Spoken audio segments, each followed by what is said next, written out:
Hello first year. मैं doctor Anju वाला, subject economics में आज आपको एक नया टॉपिक स्टार्ट करने जा रही हूँ। मुद्रा की प्रकृति, कार्य एवं महत्व, यानी nature, functions and importance of money. मनुष्य हमेशा ही उस वस्तु की खोज करने का प्रयत्नशील होता है जो उसके जीवन को सुखी और सरल बनाता है। मुद्रा भी उन वस्तुओं में से एक है। सभ्यता के विकास के साथ साथ मनुष्य की आवश्यकताएं व ज्ञान में वृद्धि हुई है। इसके फलस्वरूप आत्मनिर्भरता के स्थान पर पारस्परिक निर्भरता, विशिष्टीकरण व विनिमय का शुरुआत हुई है। मुद्रा का आविष्कार मानव जाति की संपूर्ण आर्थिक इतिहास की एक महत्वपूर्ण घटना है। प्रोफेसर टॉमस के अनुसार एक वस्तु से दूसरी वस्तु के प्रत्यक्ष विनिमय को ही वस्तु विनिमय कहते हैं। लेकिन वस्तु विनिमय के कई दोष थे, जैसे आवश्यकताओं के दोहरे संयोग का अभाव, क्रय शक्ति के संचय का अभाव, सामान्य मूल्य मापक का अभाव तथा मूल्य हस्तांतरण में कठिनाई। इन सब कठिनाइयों के फलस्वरूप मुद्रा का आविष्कार हुआ। मुद्रा के रूप में मनुष्य की सुविधा के लिए इसमें निरंतर विकास होता रहा। पहले आखेट युग में मुद्रा, आखेट में के दौरान पशुओं की खालें, हड्डियां आदि विनिमय के प्रयोग में लेते थे। उसके बाद पशुपालन युग में गाय, भैंसे, भेड़, बकरी इत्यादि विनिमय का माध्यम कार्य करती थी। तीसरा है कृषि युग में वस्तु मुद्रा। यूरोप में बादाम, स्विट्जरलैंड में अंडे, मैक्सिको में नमक का विनिमय होता था। अनाज का भी प्रयोग मुद्रा के रूप में होता था। चौथा औद्योगिक युग में धात्विक मुद्रा। जापान में लोहा, यूनान में सीसा, रोम में तांबा, जावा व मैक्सिको में रागा का प्रयोग मुद्रा के रूप में होता था। स्वर्ण व रजत की मुद्राओं का विकास मुद्रा इतिहास में एक महत्वपूर्ण घटना है। पांचवा है आधुनिक युग। आधुनिक युग में पत्र मुद्रा तथा शाख मुद्रा का प्रचलन बढ़ा। पत्र मुद्रा सिक्कों के बाद अस्तित्व में आई। प्रारंभ में पत्र निर्गमन विभिन्न बैंकों के माध्यम से होता था, परंतु मुद्रा की पूर्ति असीमित रूप से बढ़ाने से विभिन्न देशों के में केवल केंद्रीय बैंक तथा सरकार ही मुद्रा का निर्गमन करती है। पत्र मुद्रा के नष्ट होने और चोरी हो जाने के भय के कारण एक नई मुद्रा का जन्म हुआ, जिसे शाख मुद्रा कहते हैं, जो अधिकांश लेन देन चेक, ड्राफ्ट, हुंडी के माध्यम से होता है। वर्तमान युग में तो टेलीफोन के माध्यम से ही करोड़ों अरबों का लेन देन हो जाता है तथा इससे व्यापारियों को बाजार में प्रत्यक्ष उपस्थित होने की आवश्यकता नहीं होती। नेट बैंकिंग के माध्यम से समस्त सरकारी व गैर सरकारी लेन देन ऑनलाइन किए जा सकते हैं। मुद्रा की परिभाषा। Definition of money. मुद्रा को अंग्रेजी शब्द मनी की उत्पत्ति लैटिन भाषा के मोनेटा शब्द से हुई। मोनेटा शब्द का निर्माण रोम के देवी जूनो के मंदिर के नाम के आधार पर किया गया। इसी मंदिर में रोम के सिक्के ढालने की पहली टकसाल थी। भारत में मुद्रा का प्रयोग प्राचीन काल में राजाओं के युग में संकेत चिन्ह या परिचय चिन्ह के रूप में होता था, जिसके द्वारा देश में संपूर्ण लेन देन संपन्न होता था। अध्ययन की दृष्टि से इनकी परिभाषा को दो वर्गों में बांट सकते हैं। पहला है विचारधारा विस्तार के आधार पर, दूसरा प्रकृति के आधार पर। विस्तार के आधार पर परिभाषा को तीन उपभागों में विभाजित कर सकते हैं। पहला है संकुचित परिभाषा। रॉबर्टसन के अनुसार मुद्रा एक ऐसी वस्तु है जो अन्य वस्तुओं के मूल्यों के भुगतान में या दूसरे व्यावसायिक दायित्वों को निपटाने में विस्तृत रूप से स्वीकार की जाती है। दूसरा है व्यापक परिभाषा। हार्टली विदर्स के अनुसार मुद्रा वह है जो मुद्रे का कार्य करे। उचित दृष्टिकोण की परिभाषा प्रोफेसर मार्शल के अनुसार मुद्रा वे है जो सभी वस्तुएं सम्मिलित हैं जो किसी विशेष समय या स्थान पर बिना किसी प्रकार के संदेह या विशेष जांच के वस्तु व सेवाओं को खरीदने व्यय करने के साधन के रूप में सामान्यतः स्वीकार की जाती है।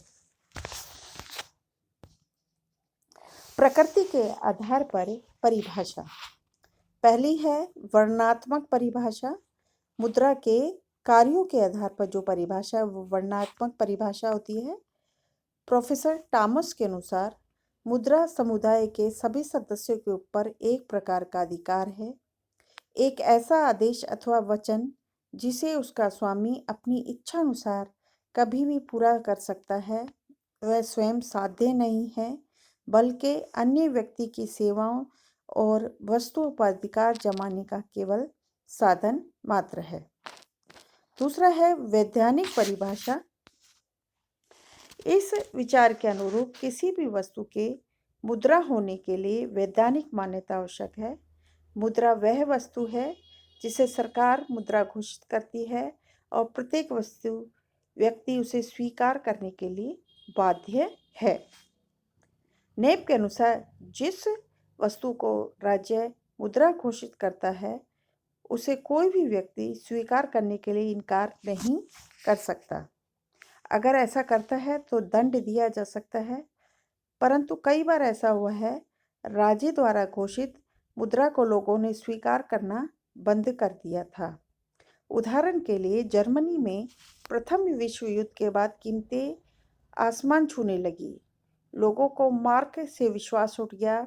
जर्मनवासी मार्क के बजाय विदेशी मुद्रा को पसंद करने लगे। सरकार ने लोगों को मृत्यु दंड तक दिया, परंतु कानूनी स्वीकृति के बावजूद भी विश्वास के अभाव में लोग मार्क को स्वीकार करने में हिचकिचाते थे। तो तीसरा है सामान्य स्वीकृति पर आधारित मुद्रा। प्रोफेसर सेलिकमैन के अनुसार मुद्रा वह वस्तु है जिसे सामान्य स्वीकृति प्राप्त होती है। उपयुक्त परिभाषाओं के आधार पर मुद्रा की उचित परिभाषा इस प्रकार है। मुद्रा एक ऐसी वस्तु है जो विनिमय का माध्यम, मूल्य के मापक, स्थगित भुगतानों के मान तथा मूल्यों के संचय के साधन के रूप में स्वतंत्र, विस्तृत तथा सामान्य रूप से लोगों द्वारा स्वीकार की जाती है। मुद्रा की प्रकृति अथवा स्वभाव, नेचर ऑफ मनी। मुद्रा की प्रकृति अन्य वस्तुओं से भिन्न है। लोग अनेक वस्तुएं इसलिए चाहते हैं कि वे उनकी आवश्यकताओं की संतुष्टि करते हैं। मुद्रा प्रत्यक्ष रूप से वस्तुओं की आवश्यकताओं की पूर्ति नहीं करती। व्यक्ति मनुष्य की मुद्रा की मांग इसलिए करते हैं कि इसमें क्रय शक्ति है जिसकी सहायता से आवश्यकता की वस्तु व सेवाएं प्राप्त की जाती है। इस प्रकार एक साधन है, साध्य नहीं है। पहला, मुद्रा साधन है, साध्य नहीं है।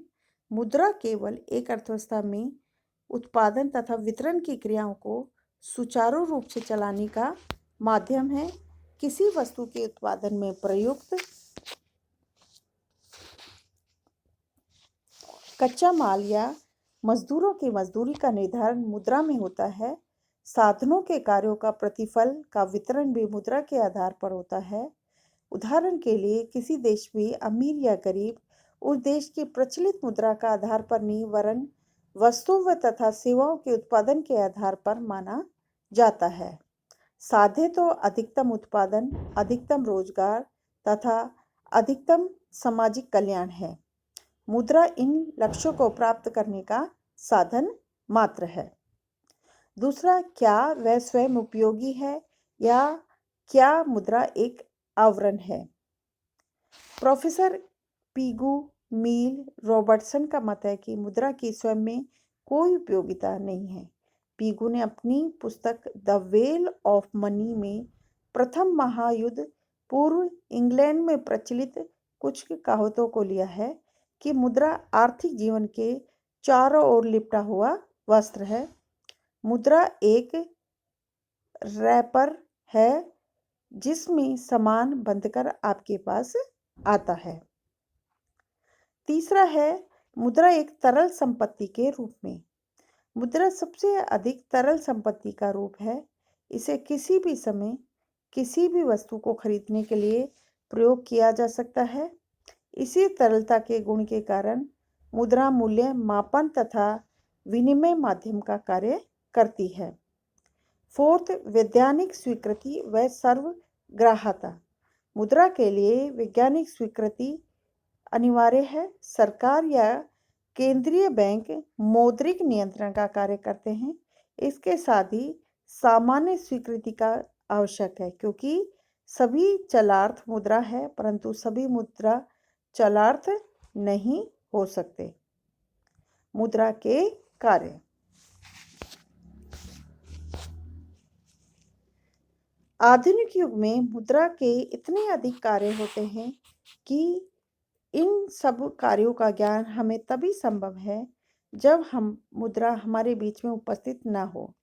साधारणतः मुद्रा के कार्यों को हम 4 भागों में बांटते हैं।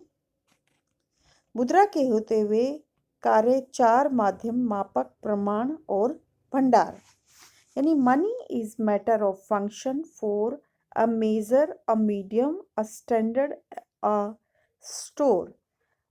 कौटिल्य ने मुद्रा के 2 कार्य बताए हैं। विनिमय का माध्यम, कोष में धन जमा कराने के लिए विधिग्राह माध्यम। कौटिल्य ने मुद्रा व्यवस्था के लिए मितव्ययी, सुविधाजनक, सरल एवं लोचदार आवश्यक बताया है। Thank you very much.